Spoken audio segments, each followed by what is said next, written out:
All Business Media presents the Professionals Roundtable. Hear what's hot in the professional world. Timely topics to propel your career to the next level. Professionals Roundtable with CJ McCall, exclusively on All Business Media. Welcome back to the Professionals Roundtable here at ABM FM. Today on the show from West Palm Beach, Florida, we have a life coach, an author, and the owner of Eagle Point East.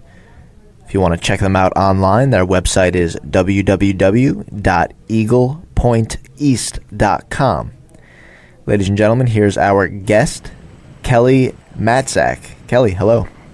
Hi, CJ. Thanks so much for having me on today. So, Eagle Point East, tell us a little bit about your business. Yes, actually the name was based on my mother and grandmother. They used to live on a street called Eagle Point growing up, and I formed the company with that name in mind. And my goal is to empower people and really help them live the lives that they desire. I see so many people stuck, and I think we've all experienced that at some time or another. When I am with one of my clients, for example, I can see all the potential in them, and I can see where their blocks are. And my job is to help them to get the life they want to live, the life they desire, and get where they need to be. So, tell me a little bit about your background. What inspired you to become an entrepreneur? Sure. I think I always had that in my life. I always had the itch to do it. My parents were small business owners. A lot of my siblings are as well. And it taught me a lot. And I always had a little side hustle going, and it was usually my passion. I started out as a director of a press at a university when I was 20. And I was there about 5 years, and I loved it. I loved the role of leading and trying creative things. And then I moved to Florida, and I was a chief communications officer for about 13 years. And I loved that, too. I did marketing, design, communications. But what I loved the most was my leadership roles. I found that I was working on my nights and weekends, though, doing other little things that my passion was leading to, like helping small businesses and individuals just really get where they needed to be. So it kind of blossomed from that. Share with us your approach to a new client. What's in your toolbox?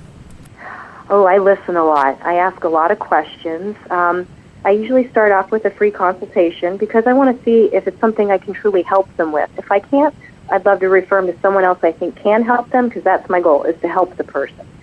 So I usually sit down and I ask a barrage of questions, and I like to make sure the person's comfortable with me. If they're not going to be comfortable, then, it's not going to serve them. But luckily, most of the time people are. They tell me the honest truth, and it helps so much just being honest and sitting down and just saying what's going on.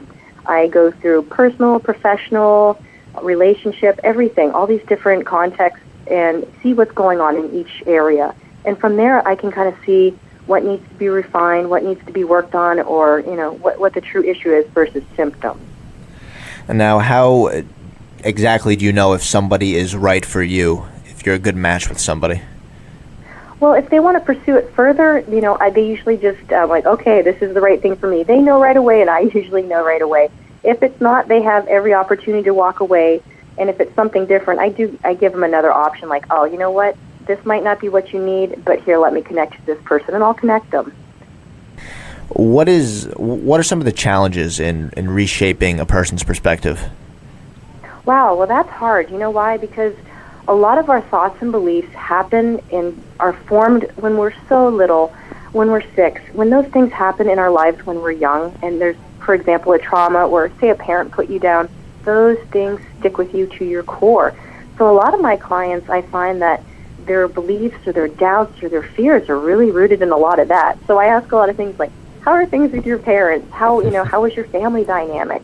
How is that playing out in your relationships? I mean, I think most of it people can see in their own lives that does highly relate to that. So, how long may it take to work with somebody until they're back on the right track? It really depends on what their issue is, what they want to solve or what they want to accomplish. Sometimes, it might be 5 sessions. Some people, it might be 2. Like, I want to ace this interview. We'll sit down and we'll practice. And I love getting those calls back from people who are trying to practice business skills. I'll get the call, I don't know what voodoo magic you did to me, but I am acing the interviews. I'm like, no, it's your perspective, it's your train of thought, and you're prepared, and you feel good.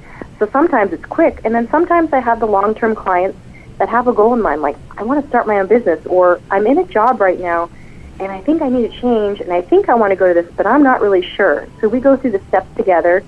I check in with them and like, okay, how's your homework going? What's going on? Talk to me. How can I help you? So everybody's very different.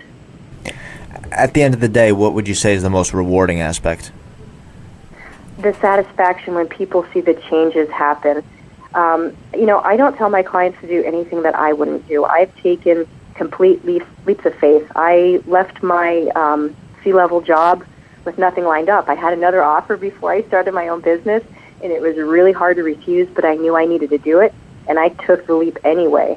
I wouldn't ask them to take leaps that I personally wouldn't do, and I give them tools that have to do with manifesting, too. I am a firm believer in that what you say and what you put out there comes back to you, and I had such a firm belief that I wrote a book about it. It's called Manifesting, Willing, and Creating, Live the Life You Desire. I've had so many strange things happen to me, and I put these patterns together, so it gave me tools to help other people get the lives that they want.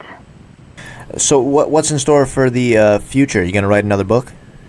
Oh, I'm sure I probably will. Probably a couple. They come at times when they're ready to come out, but they kind of write themselves. It's really interesting how it happens. I'm sure I will. I have some ideas about an app as well that I really want to develop to reach out to people who can't, afford my services, or, someone who just needs maybe a technological solution.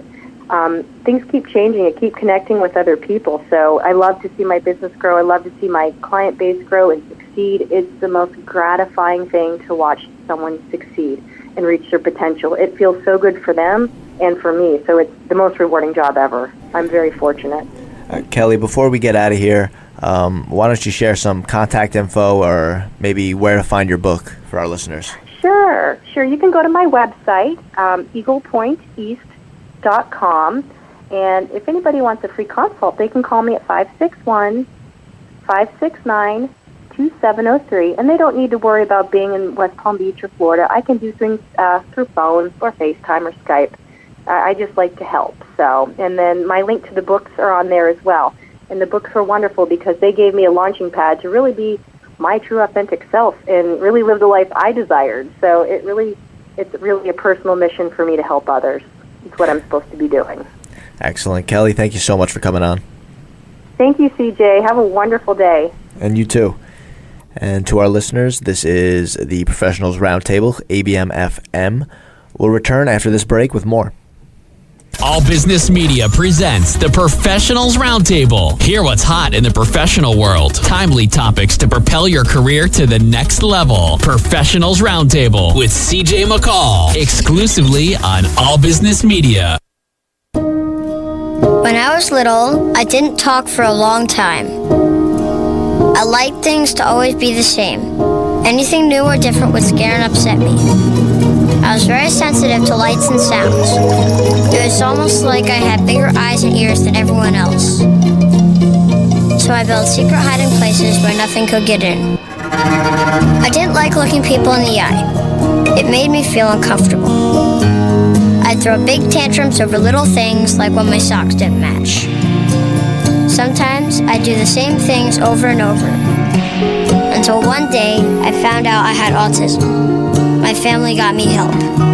Slowly, I learned how to live with it better. You can see signs of autism in children as young as 18 months. Early intervention can make a lifetime of difference. Learn the signs at autismspeaks.org/signs. Brought to you by Autism Speaks and the Ad Council.